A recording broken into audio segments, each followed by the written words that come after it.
You know, Jimmy, while I can't say that you've never been responsible for helping out the town, you also created or influenced the vast majority of major threats in the first place. The Yokians only came to Retroville because of your signal. The same goes for Meldar Prime, the Nanobots, Shirley, and Evil Jimmy were all your creations. You caused the Ice Age. You created the sentient pants. You made the sick patch. You turned your teacher into a 50-foot monstrosity, and you injured Santa Claus, almost ruining Christmas. The vast majority of this town's problems are caused, at least indirectly, by you. And you know what? In all honesty, that would be fine. You are very intelligent, and you always do fix it.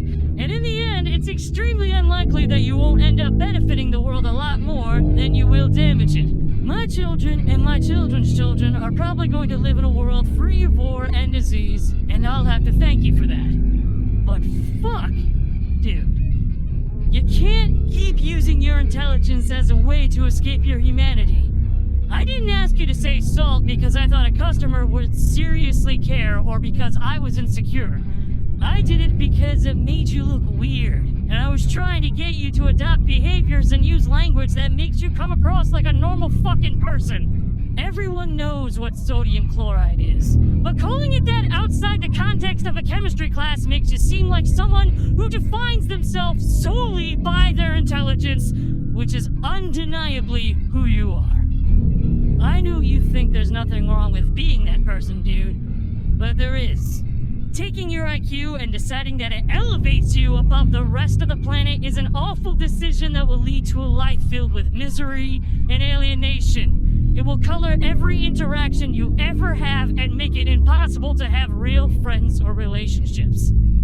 I'm not saying that you won't have any, but they won't hold any meaning to you, and they certainly won't bring you any happiness. Sure, you'll probably manage a pity fuck or two your sophomore year of college after giving some drunk sorority girl a jetpack ride, but it will bring you nothing but emptiness. Maybe you'll eventually abandon women altogether and decide that your true love is science, secretly seething inside whenever you see a guy like Nick or Bolby getting married to someone he really cares about. Who cares about him? You'll say I'm exaggerating, but dude, look at how you treat the people in your life now. Carl and Sheen, quirks aside, really do see you as your friend. And they go through some serious shit if it meant helping you out of a scrape. Can you say that you see them the same way? As anything other than the only two kids your age willing to put up with your ridiculous ego? What have you ever done for them? Inventing doesn't count, dude. Even when you build something for someone else, you're really doing that for you. Every llama bot or Ultralord simulator is only created with the expectation of further praise. They're not friends to you, they're worshippers. And your parents?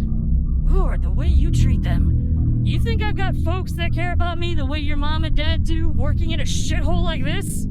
I wish. Every day your dad watches you scarf down the dinner your mom slaved to make for you, and prays that you might think about spending some fucking time with him instead of disappearing into your lab to do God knows what. They watch you toy with dimensional warping science that they can't wrap their minds around on a daily basis, and you laugh at them for worrying about you. Have you ever played catch with your dad, Jimmy? Ever asked him how his day at work was?